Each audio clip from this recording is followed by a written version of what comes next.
పల్లెటూర్లలో పండుగల సమయంలో పిండి వంటకాల కోసం పిండిని, అదేవిధంగా ఆవకాయ పచ్చడి కోసం కారాన్ని రోకలి కర్రతో రోళ్లలో కొట్టడం, అలాగే పప్పుల కోసం తిరగళ్లను, పప్పు రుబ్బడం కోసం రుబ్బురోలు, పోత్రం మనం చూసే ఉంటాం. అయితే రాను రాను యాంత్రీకరణ పెరిగిపోవడంతో ఇప్పుడు అవేవి పల్లెటూర్లలో సైతం అందుబాటులో లేవు. అయితే అటువంటి పల్లె పరికరాలను మనకు కంటికి కట్టినట్లు గుర్తు తెచ్చే విధంగా వాటి రూపాల్లో తినుబండారాలను చేసి ప్రస్తుతం ఫంక్షన్లలో స్పెషల్ అట్రాక్షన్ గా ఉంచుతున్నారు. పశ్చిమ గోదావరి జిల్లా తణుకు, పాలకొల్లు ప్రాంతాల్లోని స్వీట్ షాపుల్లో వీటిని స్పెషల్ గా తయారు చేసి విక్రయిస్తున్నారు. వాటి కోసం స్థానికులు ముందుగా ఆర్డర్ ఇచ్చి మరీ చేయించుకుంటున్నారు. అంటే వాటి మీద వారికున్న ప్రేమ తగ్గలేదని ఇప్పటికీ మనకు తెలుస్తోంది. సాధారణంగా బెల్లం పానకంతో తయారు చేసిన మరమరాలు ఉండ మనందరం చిన్నతనంలో టేస్ట్ చేసే ఉంటాం.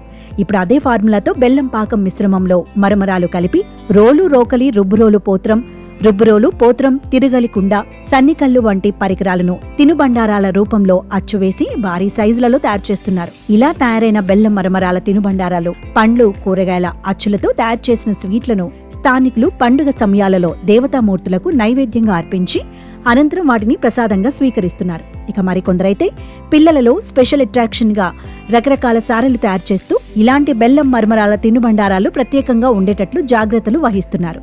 ఆ వంటకాల కోసం స్వీట్ షాపుల వద్ద ముందుగానే అడ్వాన్సులు చెల్లించి వాటిని ప్రత్యేకంగా తయారు చేస్తున్నారు. ఇది అందమైన కంచిపట్టు చీర అనుకుంటే పొరపాటేనండోయ్. ఇది కూడా కమ్మటి నోరూరించే మిఠాయి. అచ్చం పట్టుచీరను పోలిన ఆకారంలో తయారు చేసిన స్వీట్ ఇక్కడ మరింత ప్రత్యేక ఆకర్షణగా నిలుస్తోంది. ఇకపోతే ఇది ముత్తైదువులు ఇచ్చుకునే వాయనం. తమలపాకు, అరటిపండు, పోకలు. కానీ ఇది కూడా కమ్మటి బెల్లంతో చేసిన స్వీట్ అని తెలిస్తే మీరు నోరూరిపోవాల్సిందే.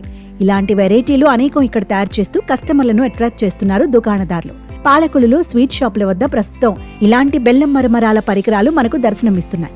ఇవి కాక శివలింగం ఆకారంలో, చీర సారే ఆకారంలో పుట్టినరోజు, పెళ్లిరోజు కేకులు తయారు చేసి అందిస్తున్నారు.